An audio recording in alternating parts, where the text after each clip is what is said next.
वालेकुम। तो आज की वीडियो में हम पढ़ने वाले हैं एयर पोल्यूशन, इसके सोर्सेज, इसके इफ़ेक्ट्स और ये कहाँ कहाँ से आती है, ये सब चीज़ें हम इसमें डिस्कस करेंगे।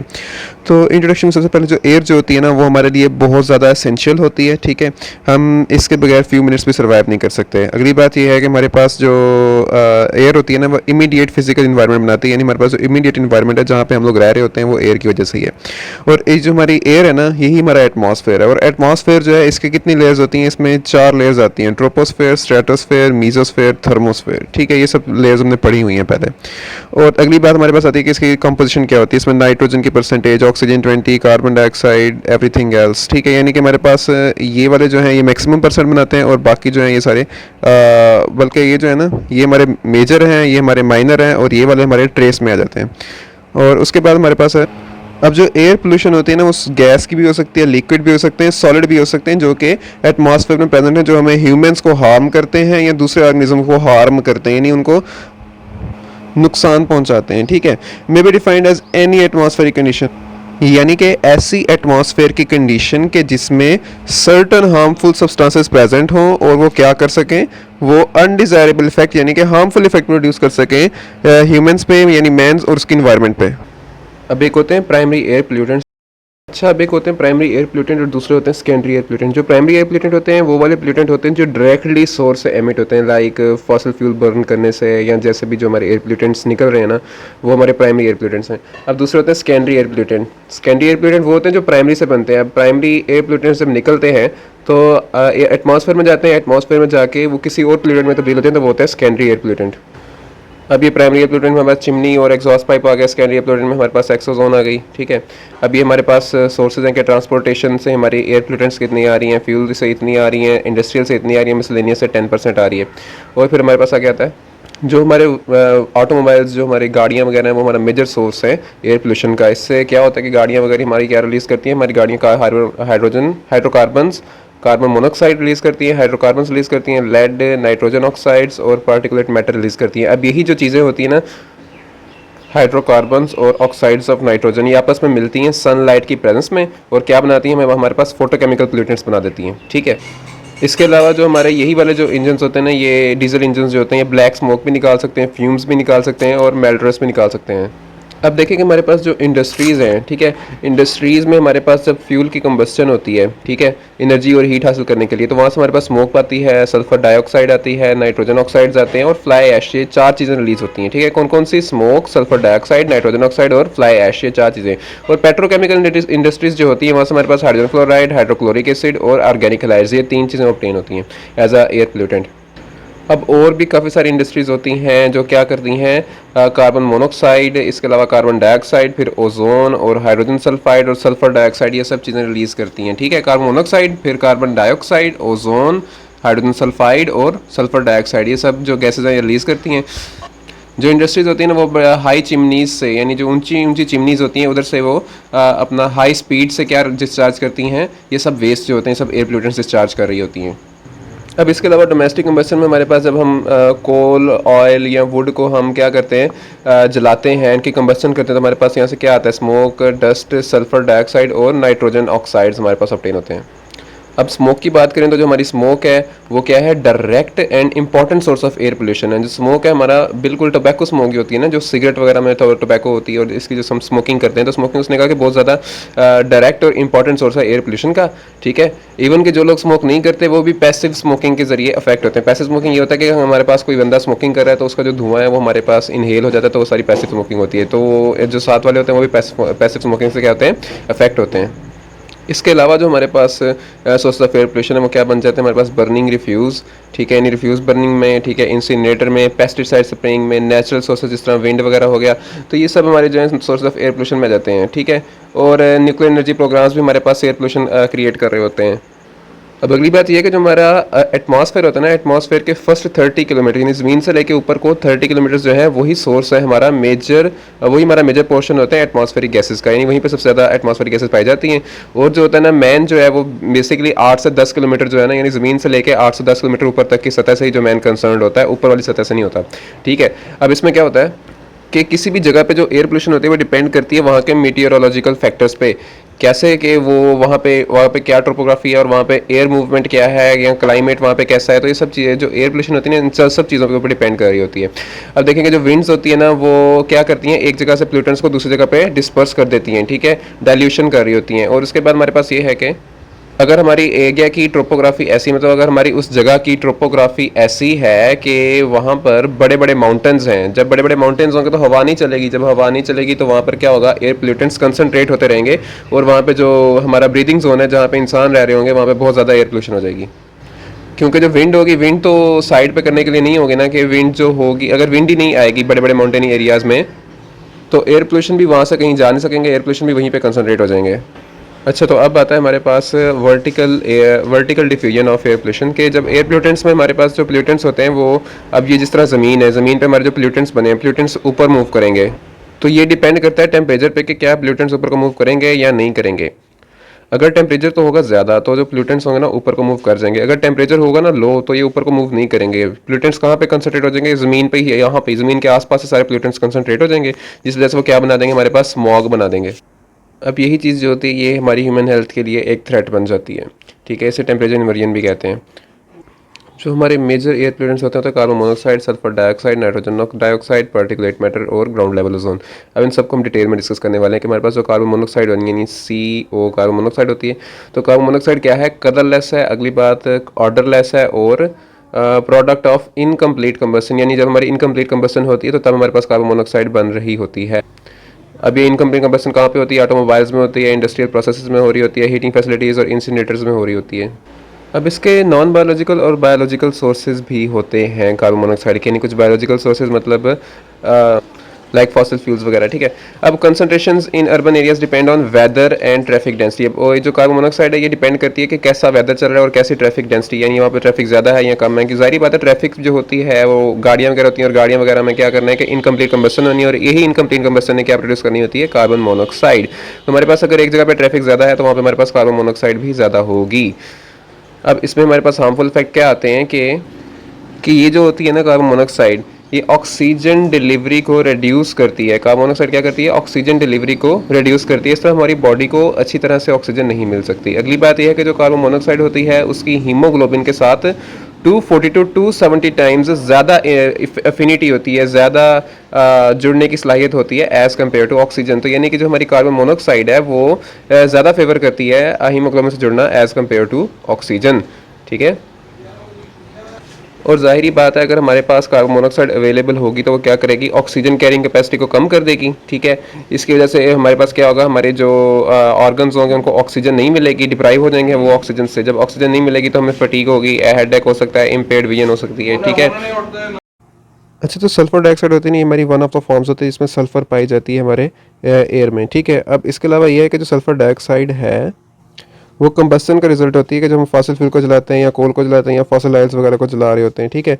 इसके अलावा सल्फर के जो सोर्सेज होते हैं हमारे पास हाइड्रोजन सल्फाइड होता है, H2SO4 होता है और ठीक है सल्फेट सॉल्ट्स होते हैं। अब अगली बात यह है कि हमारे पास डोमेस्टिक फायर्स जो होती हैं वो भी सोर्स होती हैं सल्फर डाइऑक्साइड की इमिशन का, ठीक है। और एसिड एरोसोल्स जैसे कि सल्फ्यूरिक एसिड हो गया, ये कैसे बनता है, ये सल्फ़र ट्राइऑक्साइड गैस का जब रिएक्शन होता है वाटर के साथ तो तब हमारे पास सल्फ्यूरिक एसिड बनता है, ठीक है। और ये भी हमारे पास सोर्स ऑफ एयर पोल्यूशन है। तो अब हमने सल्फ़र डाइऑक्साइड में क्या पढ़ा है कि सल्फ़र डाइऑक्साइड में हमारे पास जो सल्फ़र के सोर्सेज होते हैं, सल्फ़र डाइऑक्साइड के सोर्सेज होते हैं वो कहाँ से आते हैं, ऐसे फ्यूल की कंबस्टन से जिसके अंदर सल्फ़र हो, ठीक है। और दूसरी बात ये पड़ी कि हमारे पास हाइड्रोजन सल्फाइड, H2SO4 और सल्फेट सॉल्ट, ये भी सॉल्ट्स, ये भी क्या है, सारे सोर्स ऑफ सल्फ़र ही हैं, ये भी हमारे पास सल्फ़र की पोल्यूशन है। अगली बात ये कि जो डोमेस्टिक फायर्स होती हैं उसके ज़रिए भी हमें क्या होता है कि हमें सल्फ़र डाइऑक्साइड ऑब्टेन हो जाती है। इसके अलावा हमने कहा जो एसिड एरोसोल्स होते हैं उनके अंदर सल्फ्यूरिक एसिड होता है। वो सल्फ्यूरिक एसिड कैसे बन रहा होता है, जब सल्फ़र ट्राइऑक्साइड गैस वाटर के साथ रिएक्ट करती है तो तब वो बन। अगली बात हमारे पास नाइट्रोजन डाइऑक्साइड की है कि जो नाइट्रोजन डाइऑक्साइड है ये हमारी एक सेकेंडरी पोल्यूटेंट है। सेकेंडरी पोल्यूटेंट मतलब ये किसी और प्राइमरी पोल्यूटेंट से बनी हुई होगी। तो हमारे पास नाइट्रोजन ऑक्साइड है वो प्राइमरी पोल्यूटेंट है जो कंबस्टन से प्रोड्यूस होती है और इसी की हमारे पास जो होती है ना ऑक्सीडेशन हो सनलाइट की प्रेजेंस में नाइट्रोजन ऑक्साइड की, तो इसको ऑक्सीजन मिलती है, ये क्या बन जाती है, NO2 बन जाती है, ठीक है। कंबस्टन पावर प्लांट्स और इंडोर फ्रॉम गैस सॉल्वेंट से भी हमारे पास सोर्स होते हैं नाइट्रोजन डाइऑक्साइड के। इसके बाद आते हैं कि हमारे पास ये नाइट्रोजन डाइऑक्साइड कैसी होती है, रेडिश ब्राउन गैस होती है और ये कार एग्जॉस्ट में और पावर प्लांट से रिलीज होती है। और इसकी कंसनट्रेशन जो है वो कितनी होनी चाहिए, 400 माइक्रोग्राम पर मीटर क्यूब होनी चाहिए, ठीक है। यानी अगर हम पीपीएम में बात करें तो हमारे पास 0.21 पार्ट्स पर मिलियन जो है ये नाइट्रोजन डाइऑक्साइड मौजूद हो 1 घंटे के लिए, तो ये हमारा नॉर्मल है, यानी ये ज़्यादा एयर पोल्यूटेंट नहीं होगी। अगर 0.21 पार्ट पर मिलियन से ज़्यादा होगी तो वो एयर पोल्यूटेंट कहलाएगी, ठीक है, क्योंकि ये नॉर्मल जो नाइट्रोजन डाइऑक्साइड वो प्रेजेंट है। लेकिन अगर ये 0.1 से ज़्यादा होगी तो हमें हार्मफुल इफेक्ट देगी और ये एयर पोल्यूटेंट बन जाएगी, ठीक है। अब 0.08 ppm फॉर 24 आवर्स हमारे लिए ठीक है, लेकिन अगर इससे ज़्यादा होती है तो ये ज़्यादा मसला करेगी। तो उसके बाद हमारे पास पार्टिकुलेट मैटर है। अब हमारे पास जो पार्टिकुलर मैटर होते हैं ये ऑर्गेनिक और इनऑर्गेनिक सब्सटेंसेस का मिक्सचर होते हैं। और दूसरी बात कि हम इनको दो टाइप्स में डिवाइड कर सकते हैं। एक होते हैं जिनका साइज़ 2.5 माइक्रोमीटर से ज़्यादा होता है और दूसरे वो होते हैं जो 2.5 माइक्रोमीटर से कम होते हैं। अब जो 2.5 माइक्रोमीटर से कम होते हैं स्मॉलर साइज़ वाले, वो कौन से होते हैं, वो सेकेंडरली फॉर्म्ड होते हैं, यानी कि वो सेकेंडरी पोल्यूटेंट्स होते हैं। और वो कैसे बनते हैं, वो हमारे पास एरोसोल से, हमारे पास कंबस्शन पार्टिकल्स से या रिकम्पेंस्ड ऑर्गेनिक एंड मेटल वेपर से बनते होते हैं, ठीक है। और जबकि हमारे जो लार्ज पार्टिकल्स होते हैं वो डायरेक्टली अर्थ से क्रिस्टल मटेरियल से आ रहे होते हैं, या फिजिटिव डस्ट फ्रॉम रोड्स, यानी जो रोड्स और इंडस्ट्रीज़ की जो डस्ट वगैरह होती है वहाँ से आ रहे होते हैं। तो वो सारे जो होते हैं वो लार्जर होते हैं, यानी लार्जर दैन 2.5 माइक्रोमीटर वाले जो पार्टिकल हैं वो कहाँ से आ रहे होते हैं, वो रोड्स और इंडस्ट्रीज़ और अर्थ क्रस्ट मटेरियल में होते हैं और फ्यूजिटिव डस्ट जो होते हैं, ठीक है। और दूसरी बात ये है कि हमारे पास जो स्मॉलर पार्टिकल है, स्मॉलर पार्टिकल कहाँ से आ रहे होते हैं, वो हमारे पास मतलब कंबस्शन पार्टिकल्स होते हैं, एरोसोल्स होते हैं। तो ये सब चीज़ों से हमारे पास स्मॉलर पार्टिकल आ रहे होते हैं। अब ऐसे पार्टिकुलेट मैटर जो रेस्पायरेबल साइज़ के हों, यानी ऐसे इतने साइज़ के हों कि हम उन्हें रेस्पायर, यानी हम वो सांस के ज़रिए हमारे अंदर जा सकते हैं, तो वो नंबर ऑफ़ सोर्सेज से आ रहे होते हैं। यानी कहाँ कहाँ से आ रहे होते हैं, वो हमारे नेचुरल से आ रहे होते हैं, यानी डस्ट स्टॉर्म से आ रहे होते हैं, ठीक है, या फिर हमारे पास पावर प्लांट्स से, या इंडस्ट्रियल प्रोसेसेस, डोमेस्टिक कोल बर्निंग, इंडस्ट्रियल इंसिनरेटर से जो हमारे पास पार्टिकुलर मैटर आ रहे होते हैं, जिनका जो रेस्पायरेबल साइज़ करते हैं, जो हमारी सांस से अंदर जा सकते हैं हमारे अंदर। फिर अगली बात जो है वो है हमारी ग्राउंड लेवल ओजोन। अच्छा, अब हमारे पास जो ग्राउंड लेवल ओजोन होती है वो कैसे बनती है, जब हमारे नाइट्रोजन ऑक्साइड्स और वोलेटाइल ऑर्गेनिक कंपाउंड्स जो होते हैं वो आपस में क्या करते हैं, रिएक्ट कर जाते हैं सनलाइट की प्रेजेंस में। कौन कौन, नाइट्रोजन ऑक्साइड्स और वोलेटाइल ऑर्गेनिक कंपाउंड सनलाइट की प्रेजेंस में रिएक्ट कर जाएँ तो हमारे पास ग्राउंड लेवल ओजोन बनती है, ठीक है। और ये क्या कर सकती है, हमारे पास जो ग्राउंड लेवल ओजोन होती है हमें ब्रीदिंग प्रॉब्लम्स दे सकती है, ठीक है। इसके अलावा हमारे पास रिड्यूस लंग फंक्शन, और हमारे पास क्या करती है, एस्थमा को ट्रिगर कर सकती है, ठीक है। अगली बात यह कि ग्राउंड लेवल ओजोन जो होती है वो क्रॉप्स को भी डैमेज कर सकती है और वेजिटेशन को भी हमारे पास डैमेज वो कर सकती है। अब ओजोन जो है ये पावरफुल ग्रीन हाउस गैस है, ठीक है, आपको पता है कि पावरफुल ग्रीन हाउस गैस है और ये ग्लोबल वार्मिंग बहुत ज़्यादा करती है, ठीक है। ये डायरेक्टली भी रिड्यूस कर सकती है और या फिर ऐसे कर दे कि कार्बन अपटेक जो है प्लांट्स के लिए वो रिड्यूस कर दे, तो इसके ज़रिए भी वो अपना काम दिखा सकती है। अगली बात यह है कि जो WHO यानी वर्ल्ड हेल्थ ऑर्गेनाइजेशन है उसके मुताबिक 150 to 200 माइक्रोग्राम पर मीटर क्यूब जो है ग्राउंड लेवल ओजोन की होती है, मतलब मिनिमम होनी चाहिए। और 100 से 200 जो है वो भी हो तो ठीक रहता है, लेकिन अगर ज़्यादा हो जाए तो फिर मसला होता है।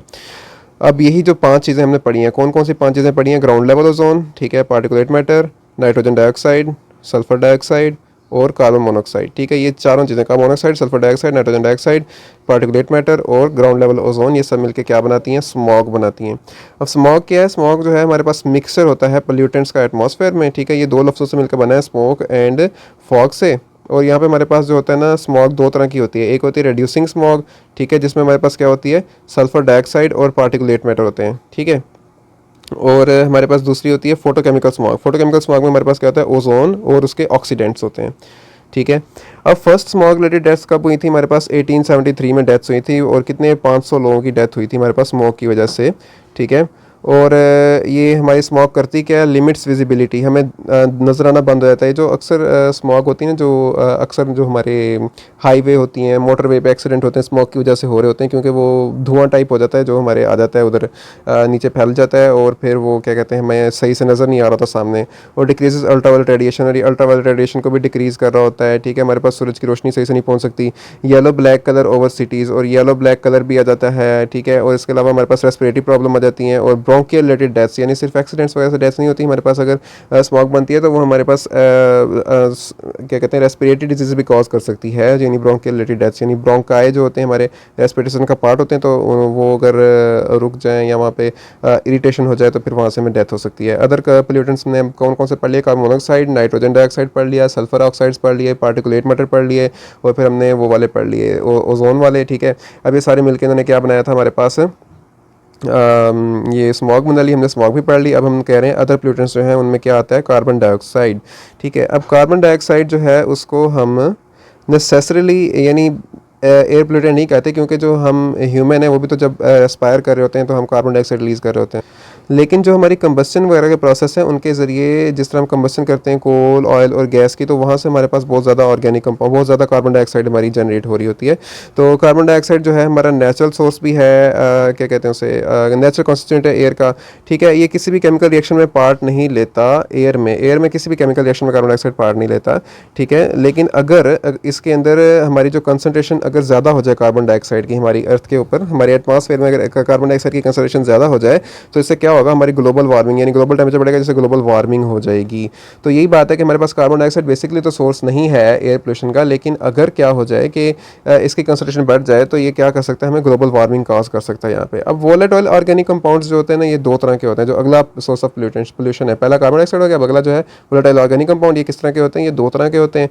एक होते हैं जो मीथेन कैटेगरी में आते हैं, दूसरे होते हैं जो नॉन मीथेन की कैटेगरी में आते हैं। ठीक है, अब मीथेन जो है वो क्या है, एक ग्रीन हाउस गैस है जो कि ग्लोबल वार्मिंग कॉज करती है। ठीक है, ये बात आपने याद रखनी है कि मीथेन हमारी ग्रीन हाउस गैस है जो ग्लोबल वार्मिंग कॉज करती है। और जो नॉन मीथेन वाले कंपाउंड्स हैं जिसमें हमारे पास क्या आ जाता है, बेंजीन आ जाता है, टोलुइन आ जाता है और जाइलिन आ जाता है, ये कार्सिनोजेंस यानी ये कैंसर कॉज करते हैं और ये और डिजीज़ भी कॉज करते हैं, लाइक ल्यूकेसीमिया और मतलब ये ल्यूकीमिया भी कॉज कर सकते हैं और कैंसर भी कॉज कर सकते हैं वोलेटाइल ऑर्गेनिक कंपाउंड्स। अब अगली बात हमने पढ़नी है वो है पॉली न्यूक्लियर एरोमेटिक हाइड्रोकार्बन्स। ये हमारे तीसरे टाइप ऑफ पोल्यूटेंट है। कार्बन डाइऑक्साइड भी हो गया, हमारे पास वोलेटाइल ऑर्गेनिक कंपाउंड भी हो गया, हमारे पास पॉली न्यूक्लियर एरोमेटिक हाइड्रोकार्बन्स हैं। और a large group of organic compounds, ये large group of organic compounds होते हैं जिसमें दो या दो से ज़्यादा बेंजीन रिंग होती हैं, यानी ऐसे कंपाउंड्स जिनमें बड़े कंपाउंड्स होते हैं जिनमें दो या दो से ज़्यादा बेंजीन रिंग्स होती हैं। और अब अगली बात है कि बनते कैसे हैं, ये बनते हैं पायरोलाइटिक प्रोसेसेस के ज़रिए। ठीक है, पायरोलिसिस से बन रहे होते हैं। जब हमारे पास ऑर्गेनिक मटेरियल की इनकम्प्लीट कंबस्टन होना, ऑर्गेनिक मटेरियल की इनकम्प्लीट कंबस्टन होगी, ठीक है, तो हमारे पास क्या होगा कि हमारे पास ये पीएच बन रहे होंगे। इसके अलावा हमारे पास जो कार्बोनाइजेशन है उसके ज़रिए भी हमारे पास ये बन रहे होते हैं पॉलीन्यूक्लियर एरोमेटिक हाइड्रोकार्बन्स। अगली बात यह है कि हमारे पास there are about 500 polyaromatic hydrocarbons in the air, the best known is BAP। हमारे पास उन्होंने कहा कि 500 तरह के होते हैं, लेकिन हमारे पास जो बेस्ट नोन जो सबसे ज़्यादा पाया जाता है वो BAP है। उन्होंने कहा जो हमारी एक सिगरेट होती है तो उसमें कितना होता है, 35 नैनोग्राम हमारे पास वो होता है PAH। और 1960s में हमारे पास जो सिगरेट थी उनमें 35 नैनोग्राम ये था। उन्होंने कहा जब 1978 और 1979 में जो हमारे पास बनी उनमें अब देखें उन्होंने PAH कम कर दिया। ठीक है, और जो आजकल की लो टार सिगरेट होती हैं उसमें कितना होता है, 10 नैनोग्राम हमारे पास होता है BAP, यानी बी की कंसंट्रेशन ने बहुत कम कर दी। उन्होंने कहा अब एक रूम है, उस रूम के अंदर अगर बैठे बंदे स्मोक कर रहे हैं और वो पोल्यूटेड है रूम, तो हमने कहा कि वहाँ पर हमारे पास 22 नैनोग्राम पर मीटर क्यूब हमारे पास सिगरेट स्मोक की वजह से वहाँ पर हो सकती है BAP। उन्होंने अगली बात की है कि हमारे पास पास्ट में जो चिमनी स्वीप्स थे और जो टार वर्कर्स थे जो यानी टार में काम करते थे, उन्होंने कहा कि उनको बहुत ज़्यादा PAH एक्सपोज होता था, तो जिसकी वजह से उन्होंने कहा कि हमें पता चला कि स्किन कैंसर की मेन कॉज जो था वो यही थे, पॉलीन्यूक्लियर एरोमेटिक हाइड्रोकार्बन्स जो थे। PAH हमारे स्किन कैंसर की मेन कॉज बने थे। हमने कहा कि जब हमने स्टडीज़ की कहाँ पे, जो कोक ओवन में काम करते थे, जो कोल गैस वर्कर्स थे और जो एम्प्लॉयज़ थे एलुमिनियम प्रोडक्शन वाले फैक्ट्रीज़ में, फैसिलिटीज़ में, तो वहाँ पर जो था ना लंग कैंसर जो था वो बहुत ज़्यादा कॉमन था, क्योंकि वहाँ पे पॉलीन्यूक्लियर एरोमेटिक हाइड्रोकार्बन्स पे जो थे वो ज़्यादा एक्सपोजर हो रहा था इंसानों को। ठीक है, तो हमने कहा owing to its carcinogenicity no safe level of PAH can be recommended. हमने कहा ये इतना कार्सिनोजेनिक होता है कि हम जिस तरह हमने पहले बात की थी ना कि WHO ने ये बताया हुआ कि इतने माइक्रोग्राम होना चाहिए पर मीटर क्यूब तो हमारे लिए सेफ है, इससे ज़्यादा होगा तो पोल्यूटेंट बन जाएगा। ठीक है, जैसे हमने बाकी पोल्यूटेंट्स की बात की, तो हमने कहा PAH इतना ज़्यादा कार्सिनोजेनिक होता है कि इसमें कोई सेफ अमाउंट नहीं बताई गई कि अगर इतना सा हो तो आप यहाँ पे काम कर सकते हैं, बल्कि यहाँ पे हमारे पास क्या है कि हमारे पास इसके लिए कोई सेफ लेवल नहीं है, जहाँ पे PAH हो वहाँ पे काम नहीं करना चाहिए। अब अगली बात है टॉक्सिक मेटल्स भी होते हैं, वो भी हमारा सोर्स ऑफ एयर पोल्यूशन होते हैं, जिस तरह लेड, कैडमियम और कॉपर हो गया। These metals are produce from different factories इनको प्रोड्यूस करती हैं and can have immediate health effect. और यहाँ पे हमारे पास इमीडिएट हेल्थ इफेक्ट और लॉन्ग टर्म इफेक्ट हो सकता है ह्यूमन पे। लॉन्ग टर्म इफेक्ट ये होता है कि हमारे पास एक टाइम पे एक्सपोजर हो गया हमें एक चीज़ का और फिर आहिस्ता आहिस्ता वो हमारी बॉडी पे एक्ट करता गया और हमें बाद में उसका जो था असरअंदाज, यानी बाद में हमें उसके सिम्टम्स नजर आने लग पड़े, लेट सिम्टम्स नजर आए। यानी हमारे पास इफेक्ट जो हमें एक्सपोजर पहले हुआ है लेकिन सिम्टम्स हमें बाद में नजर आने लग पड़े हैं, यानी लेट नजर आए हैं, तो वो हमारे पास होता है long term effect on human. ठीक है, अब इसके अलावा हमारे पास क्लोरोफ्लोरोकार्बन है और पर ऑक्सीसिटाइल नाइट्रेट, ये भी हमारे पास क्या होते हैं, पोल्यूटेंट्स होते हैं। और अगली बात यह है कि मॉनिटरिंग एयर पोल्यूशन। कि हमने एयर पोल्यूशन को कैसे देखना है, कैसे मॉनिटर करना है, हमने कैसे मेजर करना है। उन्होंने कहा उसके लिए जो बेस्ट इंडिकेटर्स होते हैं एयर पोल्यूशन के वो कौन है, सल्फर डाइऑक्साइड हमारा इंडिकेटर है पोल्यूशन का, ठीक है। स्मोक एंड सस्पेंडेड पार्टिकल्स जो होते हैं ये भी हमारे पास वो as a source of monitoring हमारा इंडिकेटिंग द एयर पोल्यूशन है, ठीक है। और इसमें क्या होता है कि हम क्या करते हैं कि हम वाइट फिल्टर पेपर के ज़रिए क्या लेते हैं, नॉन वॉल्यूम ऑफ एयर लेते हैं और उसे फिल्टर करते हैं। नॉन वॉल्यूम ऑफ एयर को हम वाइट फिल्टर पेपर से फिल्टर करते हैं, ठीक है, under specified condition, specific condition में। और फिर हम क्या करते हैं, stain is measured by photo electric meter, और उस स्टेन को जो हमने जो पार्ट लिया होता है, जो हमने थोड़ा सा सैंपल लिया होता है, उसको हम मेजर करते हैं। कैसे मेजर करते हैं, फोटो इलेक्ट्रिक मीटर के जरिए मेजर करते हैं। अब स्मोक कंसनट्रेशन हमें पता लगता है कि हमारे पास यहाँ पे स्मोक कंसंट्रेशन कितनी है। तो स्मोक कंसंट्रेशन जो होती है उसको हम कैसे मेजर करते हैं, एज माइक्रोग्राम्स पर क्यूबिक मीटर। जिस तरह हम पहले पीछे पढ़ते आ रहे हैं कि हमारे पास इस पोल्यूटेंट की मिकदार इतने माइक्रोग्राम पर मीटर क्यूब होनी चाहिए, तो इस तरह हमने कहा स्मोक को भी हम ऐसे ही मेंशन करते होते हैं, ठीक है। अगली बात है ग्रिट एंड डस्ट मेजरमेंट। अब ग्रिट एंड डस्ट मेजरमेंट में क्या होता है कि जो डिपॉजिट गाजेज होते हैं, यानी जो कंपनीज होती हैं ना जो एयर पोल्यूशन को मॉनिटरिंग करती हैं, वो क्या करती हैं कि हमारे पास ग्रिट और डस्ट मेजरमेंट को करती हैं, फिर उसको हर मंथ एनालाइज करती हैं और बताती हैं कि यहाँ पे हमारे पास क्या है, मतलब कितनी एयर पोल्यूशन है। जो डिपॉजिट गॉज होता है ना, डिपॉजिट गॉज एक ऐसा इंस्ट्रूमेंट होता है जिसके ज़रिए हम क्या कर सकते हैं, हम सॉलिड और लिक्विड एयर पोल्यूटेंट्स जो होते हैं उनको हम मतलब मेजर कर सकते हैं कि उनकी कितनी कंसंट्रेशन है। हम एनालाइज कर सकते हैं, बता सकते हैं कि हमारे पास जो गिवन एयर है उसमें सॉलिड और लिक्विड पार्टिकल्स कितने हैं। तो वो जो डिवाइस होती है वो डिपॉजिट गॉज होती है। अब जो कोएफिशिएंट ऑफ हेज़ है, ये एक ऐसा फैक्टर होता है जिसके जरिए हम हेज़ को मेजर करते हैं। हेज़ क्या होती है, हमारी यही स्मॉग वगैरह होती है, ठीक है। और मॉनिटरिंग ऑफ एयर पोल्यूशन, अब हम एयर पोल्यूशन को कैसे मॉनिटर करते हैं, एक होता है एयर क्वालिटी इंडेक्स। वो हमें बताता है कि हमारे पास जो गिवन एयर है क्या वो हमारी हेल्थ को हार्म कॉज करती है या नहीं। हमारे पास ये जो एयर क्वालिटी इंडेक्स होता है ये 0 से लेके कैसे होता है, 500 तक होता है। अगली बात है हमारे पास एयर पोल्यूशन की टाइप्स कौन कौन सी है। इंडोर एयर पोल्यूशन होती है और आउटडोर एयर पोल्यूशन होती है। दो तरह की एयर पोल्यूशन हो गई, ठीक है। हमारे पास इंडोर एयर पोल्यूशन में क्या जाता है, इंडोर एयर पोल्यूशन हमारे पास वो पोल्यूशंस होती हैं जो घर के अंदर हमारे पास कॉज हो रही है। इस तरह जो लकड़ियाँ वगैरह जलाते हैं लोग घरों में, तो वहाँ से स्मोक प्रोड्यूस होती है। इस तरह डिफरेंट एयर पोल्यूशन होती हैं जो घर के अंदर हो रही होती हैं, ठीक है। हमने कहा कि ये जो होती है ना एयर पोल्यूशन से ज़्यादा एक्सपोज करती है वर्ल्ड वाइड लोगों को पोल्यूटेंट से, ठीक है। अब आउटडोर एयर पोल्यूशन कौन सी होती है, आउटडोर एयर पोल्यूशन वो होती हैं जो लोगों को ओवरऑल जो ग्लोबल एक्सपोजर हो रहा है, जो इंडस्ट्रीज़ वगैरह धुआं निकाल रही है, और जो ओवरऑल जैसे हमने पढ़ा स्मोक और सल्फर डाइऑक्साइड वगैरह सारी आउटडोर एयर पोल्यूशन है ना। तो ये जो है ये तो हमारे पास ओवरऑल ग्लोबली लोगों के ऊपर इफेक्ट कर रही होती हैं। अब हु के मुताबिक 3 बिलियन पीपल जो हैं वो अभी भी अपने सॉलिड फ्यूल्स का इस्तेमाल करते हैं अपने घरों में कुकिंग के लिए, और 2.7 बिलियन जो है वो क्या करते हैं, बायोमास यानी वुड, एरो, एनिमल डंग और क्रॉप वेस्ट जो होता है इनका इस्तेमाल करते हैं, उनको जलाते हैं, ठीक है। और 0.4 बिलियन लोग जो है वो कोल को यूज़ करते हैं as a source of cooking के लिए, यानी हीट वगैरह जनरेट करते हैं फिर उसके जरिए कुकिंग करते हैं, ठीक है। और इसके जरिए हमारे पास क्या होता है कि हमारे पास high level of air pollution cause होती है और इसके बहुत ज़्यादा डैमेजिंग इफेक्ट होते हैं ह्यूमन हेल्थ पे। हमने कहा कि हमारे पास इंडोर एयर पोल्यूशन में जो पुअरली वेंटिलेटेड ड्वेलिंग्स होते हैं, जो हमारे घर होते हैं जो पुअरली वेंटिलेटेड होते हैं, उनमें वेंटिलेशन नहीं होती, तो वहाँ पे स्मोक जो होती है सारी कंसनट्रेट हो जाती है घर में। जाहिर बात है वेंटिलेशन नहीं होगी तो सारी की सारी स्मोक अंदर इकट्ठी होती रहेगी, जिसकी वजह से हमारे पास जो है ना ये indoor smoke 100 times higher effect करती है than 100 times higher than acceptable level for small particle. यानी स्मॉल पार्टिकल्स जो इनहेल करने वाले पार्टिकल्स हैं वो उनका उन्होंने बताया ना एक रेंज है कि इतने पार्टिकल्स हों तो ठीक है, वरना इससे ऊपर क्या हो जाता है एयर पोल्यूशन बन जाता है। तो हमने कहा कि 100 टाइम्स हाइयर हो जाता है एयर पोल्यूशन में, क्योंकि जाहिर बात है स्मोक लीव नहीं कर रही, घर के अंदर ही रह रही है, तो घर से बाहर किधर जाएगी, तो घर के अंदर कंसंट्रेशन पार्टिकल्स की बहुत ज़्यादा हो जाती है, ठीक है। और यहाँ पे एक्सपोज कौन होते हैं, जाहिर बात है वुमेन और चिल्ड्रन ज़्यादा एक्सपोज होते हैं क्योंकि वो घर में ज़्यादा टाइम रह रहे होते हैं, ठीक है। और उसके बाद हमारे पास क्या है, पोल्यूटेंट हमारे पास कौन से आते हैं, रिस्पायरेबल पार्टिकल्स कौन से, टोबैको स्मोक, स्टोव और एरोसोल स्प्रेस। इसके अलावा हमारे पास ये कार्बन मोनोऑक्साइड है, ये कहाँ से इसका सोर्स आता है, हमारे पास कंबस्टन से आती है, स्टोव से, और गैस हीटर से हमारे पास कार्बन डाइऑक्साइड, नाइट्रोजन डाइऑक्साइड हमारे पास गैस कुकर से आ रही है, और कहाँ से आ रही है, हमारे पास सिगरेट से आ रही है, कार्बन डाइऑक्साइड कंबस्टन रेस्पिरेशन से, फॉर्मल्डिहाइड भी यहाँ से आ रही है पार्टिकल बोर्ड, कार्पेट एडहेसिव्स और इंसुलेशन से।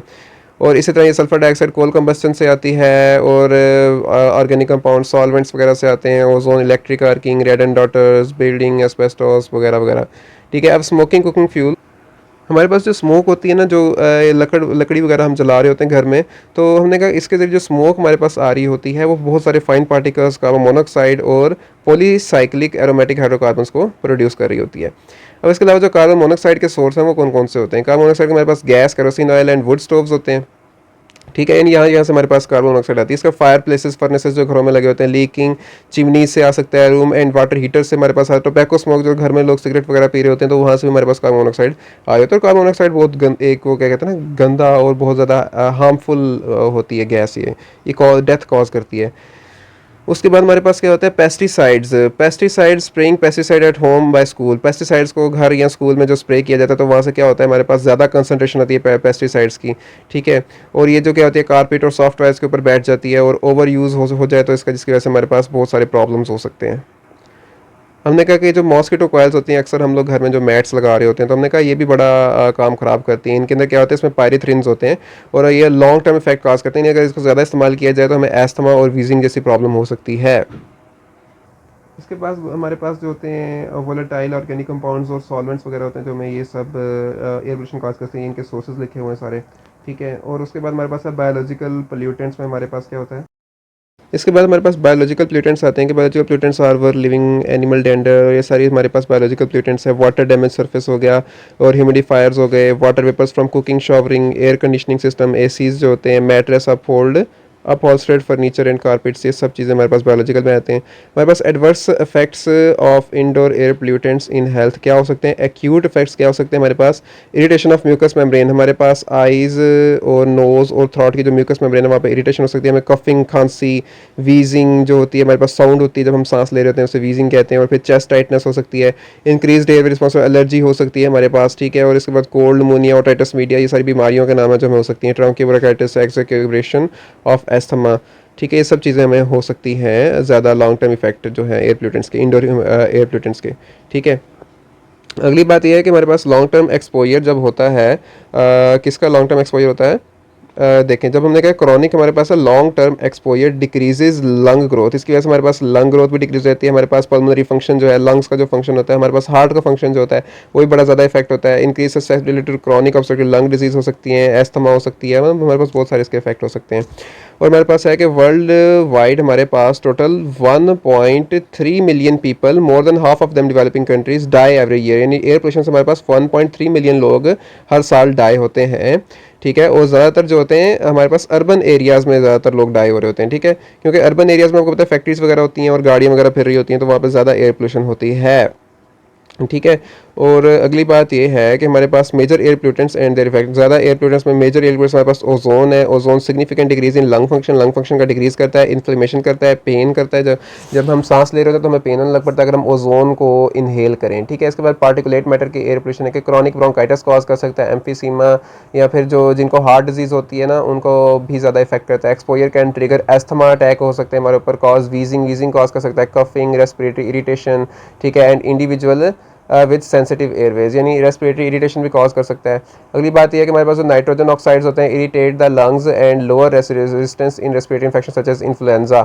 अभी नाइट्रोजन ऑक्साइड क्या करते हैं, हमारी लंग्स को इरिटेट करते हैं। ठीक है। और फिर जब लंग्स इरिटेट होती हैं तो उनको रेजिस्टेंस उनकी कम हो जाती है, तो इसके अंदर काफ़ी सारे वायरसेस वगैरह जो अटैक कर सकते हैं हमारी लंग्स पे, इन्फेक्शन हो सकता है हमें, जिसकी वजह से इन्फ्लुएंजा यानी कि नज़ला वगैरह, नज़ला जुकाम, इस तरह की और भी चीज़ें हो सकती हैं। फिर सल्फर डाइऑक्साइड, सल्फर डाइऑक्साइड हमारे पास क्या करता है, ब्रीदिंग को इफेक्ट करता है, रेस्पिरेटरी इलनेस को इफेक्ट करता है, चेंजेस इन लंग्स डिफेंस को इफेक्ट करता है। ठीक है। और हार्ट डिजीज़ को हमारे पास एग्रावेट करता है। क्या क्या करता है, रेस्पिरेटरी इलनेस करता है, ब्रीदिंग को डिफेक्ट करता है, लंग्स डिजीज डिफेंस को डिफेंड करता है, और लंग्स की जो डिफेंसेस होती हैं उनको ब्रेक करता है, और हार्ट डिजीज़ जो है उसको भी क्या करता है, एग्रावेट करता है। इसके बाद जो हमारे पास आती है मेजर एयर पोल्यूशन, हमारे पास एसिड रेन भी होती है, एसिड डेपोजिशन यानी कि हवा बोल रहा हूँ, जो हमारे पास बारिश होती है, बारिश के अंदर एसिड का मिक्स हो जाना। ठीक है। A form of precipitation that contains high level of sulphuric और नाइट्रिक एसिड। क्या होता है इसमें, high level of sulphuric and nitric acid होते हैं। और ये हमारे ड्रिंकिंग वाटर को, जाहिर बात है जो वाटर हमारा होता है, नहरों का पानी और जो झरनों का पानी होता है उसको खराब करता है ये। ठीक है। और वेजिटेशन को भी खराब करेगा, जाहिर बात है एसिड आ रहा होगा, एक्वाटिक लाइफ को भी खराब करेगा और बिल्डिंग्स को भी खराब करेगा। उसके बाद हमारे पास effects of outdoor air pollution में हमारे पास हेल्थ एस्पेक्ट्स आते हैं और सोशल इकोनॉमिक एस्पेक्ट्स भी आते हैं हमारे पास। अब हेल्थ एस्पेक्ट्स क्या आते हैं, जैसे हमने अभी पढ़ा कि हमारे पास हेल्थ एस्पेक्ट्स में क्या क्या आता है कि health effects of air pollution are both immediate और डिलेड, यानी फ़ौरन भी हमें हेल्थ इफेक्ट हमारे ऊपर जो हमारी बीमारी हो सकती है या फिर डिलेड भी होती है। इमीडिएट इफेक्ट्स जो होते हैं वो respiratory system result state in the acute bronchitis हो सकती है। एयर पोल्यूशन जो होती है हमारी इंटेंस होती है, अगर हमारी एयर पोल्यूशन इंटेंस हो, यानी हमारी एयर पोल्यूशन बहुत ज़्यादा हो, तो इस समय इमीडिएट डेथ भी हो सकती है, सफोकेशन में सांस नहीं आएगा और हमारी इमीडिएट डेथ हो जाएगी। Delayed effects most commonly linked with air pollution are chronic bronchitis, हमें क्रॉनिक ब्रोंकाइटिस भी हो सकती है, हमें लंग कैंसर हो सकता है, हमें ब्रोंकियल एस्थमा हो सकता है, एम्फीसीमा और रेस्पिरेटरी एलर्जीज हो सकती हैं हमें, ठीक है। इसके अलावा हमारे पास लेड पॉइजनिंग की बात की कि लेड पॉइजन में many systems in the body is particularly dangerous to child developing. अभी क्या करता है कि चाइल्ड ब्रेन की डेवलपिंग को इफेक्ट करता है। कौन? लेड जो होता है चिल्ड्रन जो होते हैं उनकी ब्रेन डेवलपमेंट को इफेक्ट करता है और नर्वस सिस्टम को भी इफेक्ट कर रहा होता है, ठीक है। और अगर हमारे पास ज़्यादा लेवल होगा ना, लेड का ज़्यादा लेवल होगा, तो हमारे पास न्यूरोसाइकोलॉजिकल डिसऑर्डर आ जाएंगे चिल्ड्रंस के अंदर, जिसकी वजह से उनका आईक्यू भी लॉस हो जाएगा, उनकी स्कूल परफॉर्मेंस भी कम हो जाएगी और बिहेवियरल डिफिकल्टीज़ भी होंगी बच्चों को। तो जारी बात है, हमें लेड जो है, लेड एक बहुत सीरियस पोल्यूशन है जिससे हमें अपने आप को दूर रखना चाहिए। और जो एल्डरली चिल्ड्रन होते हैं, ठीक है, उनमें क्या होगा, उनमें रेस्पिरेटरी डिफिकल्टीज़ आ सकती हैं, आर मोस्ट वल्नरेबल। और सोशल इकोनॉमिक यहाँ पे क्या आ सकता है? पहली बात यह है कि हमारे पास जो सोशल इकोनॉमिक एस्पेक्ट्स ऐसे होते हैं कि हमारे पास जो है ना डिस्ट्रक्शन ऑफ प्लांट्स हो सकती है, एनिमल लाइफ की डिस्ट्रक्शन हो सकती है, ठीक है।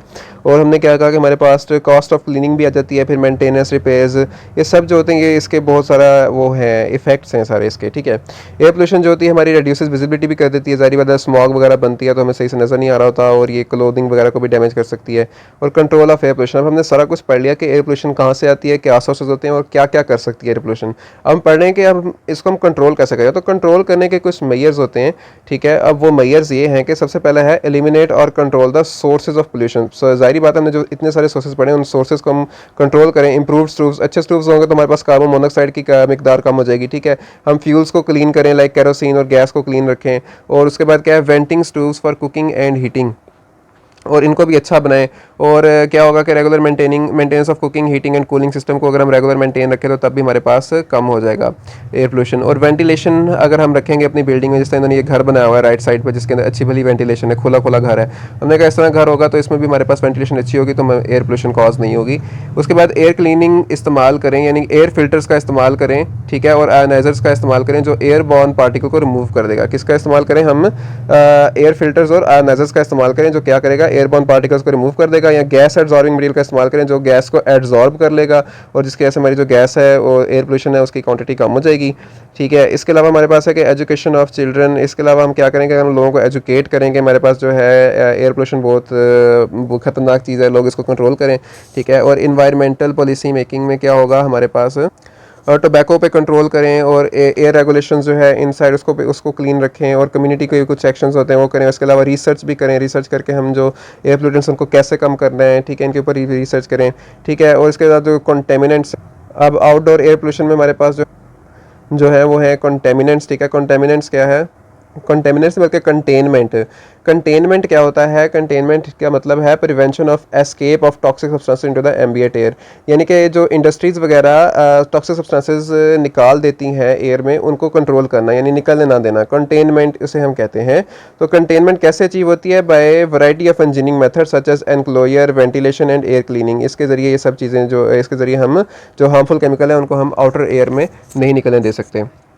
हम रोकेंगे, जारी बात है हमारी बाहर वाली एयर भी पोल्यूट नहीं होगी तो हमारे पास ग्लोबल वार्मिंग वगैरह जो है और जो ग्लोबल एयर पोल्यूशन है वो भी कम हो जाएगी, ठीक है। अब major contribution in this field is the development of arresters. अब अरेस्टर्स कुछ आ गए हैं। अरेस्टर्स का काम क्या होता है? वो एयर कंटेमिनेंट को रिमूव करते हैं। अब रिप्लेसमेंट है, यानी कि ऐसी चीज़ें जो हमारे पास एयर पोल्यूशन कॉज कर रही हैं हमने उसको रिप्लेस कर देना है ऐसी चीज़ों से जो एयर पोल्यूशन कॉज नहीं करती, ठीक है।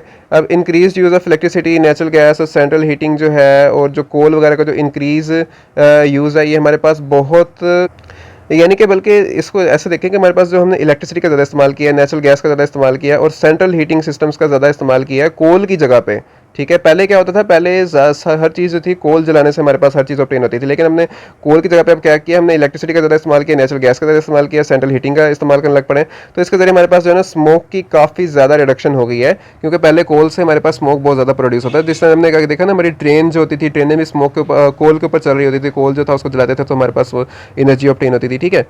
तो there is a move now to reduce lead petrol. अब पेट्रोल जो होता है, पेट्रोल के अंदर लेड होता है, तो लेड से हमारी लेड पॉइजनिंग होती है। तो हमने कहा कि हमारे पास इस तरह की रिसर्चेज भी हो रही हैं जिसके जरिए लेड को हमने रिमूव किया है पेट्रोल में से। अगली बात यह है कि हमारे पास डाइल्यूशन करनी चाहिए। डाइल्यूशन के ज़रिए हमने मतलब है कि हमने एयर पोल्यूटेंट्स को रिमूव करना है। रिमूव करेंगे तो ज़ाहिर बात है ऑटोमेटिकली क्या हो जाएगा, डाइल्यूशन हो जाएगी। अब कुछ प्लांट्स होते हैं जो ग्रीन बेल्ट्स, जो कुछ प्लांट्स होते हैं जो एयर पोल्यूटेंट्स को रिमूव करते हैं, तो इसके लिए हमें क्या करना चाहिए, हमें ग्रीन बेल्ट्स लगानी चाहिए। ग्रीन बेल्ट्स क्या होता है कि हमें पौधे लगाने चाहिए। जब हम पौधे लगाएंगे तो क्या होगा, वो एयर पोल्यूटेंट्स को रिमूव करेंगे और हमारे पास डाइल्यूशन होगी। हमने कहा कि जो हमारी डाइल्यूशन है लिमिटेड होती है, कि ज़्यादा डाइल्यूशन नहीं हो सकती, नॉर्मली डाइल्यूशन होती है। और अगर हमारे पास ओवर बर्न पोल्यूटेंट्स पड़े हुए हैं वहाँ पे, तो मतलब अगर हमारे पास एटमॉस्फेयर है वो फुल भरा हुआ है पोल्यूटेंट्स से, तो वहाँ पे डाइल्यूशन वाला ये ग्रीन बेल्ट्स वाला काम ज़्यादा सही से नहीं काम आएगा हमारे पास। अच्छा, तो अगली चीज़ जो हमारी है वो है कि लेजिस्लेशन, यानी कि लॉ का इस्तेमाल करते हुए हमने एयर को क्लीन रखना है। यानी क्लीन एयर एक्ट है हमारे पास, ठीक है, लेजिस्लेशन कवर्स है। हमने क्या करना है कि हाइट ऑफ चिमनीज़ को ज़्यादा रखना है। इसके अलावा हमने कहा लोकल। अच्छा, तो अब हमारे पास लेजिस्लेशन था कि लेजिस्लेशन में हमारे पास क्या होता है कि हमारे पास लॉ का इस्तेमाल करते हुए हमने क्या करना है, हमने एयर पोल्यूशन को रोकना है। इसके ज़रिए हम क्या करेंगे, हाइट ऑफ चिमनीज़ को ज़्यादा बढ़ाना है, और हमने लोकल अथॉरिटीज़ को ये पावर देनी है कि वो रिसर्च कर सकें, इन्वेस्टिगेशन कर सकें और एजुकेशन दे सकें लोगों को एयर पोल्यूशन के बारे में। क्रिएशन ऑफ स्मोकलेस ओजोन, उनको कह सकें कि स्मोकलेस ओजोन क्रिएट की जाए, ठीक है, और हमारे पास साफ़ क्वालिटी की एयर जो है उसे ही बनाया जाए। यानी कि हमारे पास जो एयर इंडस्ट्रीज़ वगैरह रिलीज़ कर रही हैं उनको कहा जाए कि वो उसके अंदर से अपने जो पोल्यूटेंट्स हैं वो रिमूव किए जाएँ। ये चीज़ इन्फोर्स की जाए कि उसमें से जो पोल्यूटेंट्स रिमूव कर दिए जाएँ और फिर एयर को रिलीज़ करें। फिर हमारे पास ओजोन होल होता है। ओजोन होल होता है कि हमारे पास अगर एक जगह से ओजोन की क्वांटिटी कम हो जाती है, ठीक है, हमारे स्ट्रेटोस्फेयर में से अगर ओजोन की क्वांटिटी एक जगह से कम हो जाती है तो हम कहते हैं वहाँ पे हमारे पास ओजोन होल क्रिएट हो गया है, ठीक है। और ओजोन होल क्यों क्रिएट होता है, ये भी हमारे एयर पोल्यूशन की वजह से क्रिएट होता है। जिस तरह CFCs की वजह से पड़ा था, भी हमारे एयर पोल्यूशन है, तो ये जाके जब ओजोन से रिएक्ट करते हैं तो ओजोन की क्वांटिटी कम कर देते हैं, ठीक है। तो ये जो हमारा ओजोन होल है ये डीपर से डीपर होता जा रहा है, और इसका एरिया सरफेस जो कवर किया हुआ है वो भी लार्जर से लार्जर होता जा रहा है। और मॉन्ट्रियल प्रोटोकॉल है कि was one of the first environmental agreements to formally recognise the precautionary principle. अब मॉन्ट्रियल प्रोटोकॉल क्या करता है, प्रिकॉशनरी प्रिंसिपल यानी प्रिकॉशंस जो करने होते हैं, हमने प्रिकॉशंस को कैरी आउट करना है कोई भी सब्सटेंस बनाने से पहले, जिसमें हमारे पास क्या होगा कि हमने एयर पोल्यूशन हमारा सब्सटेंस कम से कम प्रोड्यूस कर रहा हो। यानी मॉन्ट्रियल प्रोटोकॉल क्या कहता है कि हमें वो प्रिकॉशनरी मेजर्स लेने, वो प्रिकॉशनरी प्रिंसिपल्स करने हैं कि जिसके ज़रिए हमारे पास एयर पोल्यूशन प्रोड्यूस ही कम हो। यानी प्रोड्यूस करने से पहले के जो मेजर्स हैं वो हैं प्रिकॉशनरी मेजर्स ना। अब इसमें क्या होगा कि हमने क्या है, मॉन्ट्रियल प्रोटोकॉल के ज़रिए ऐसे सब्सटेंसेस जो एयर पोल्यूशन कॉज करते थे, जो ओजोन डिप्लीट करते थे, जो ओजोन को कम करते थे, उनको हमने क्या किया है, उनको हमने रिड्यूस कर दिया है। तो ये था हमारा एयर पोल्यूशन का टॉपिक। अल्लाह हाफ़िज़।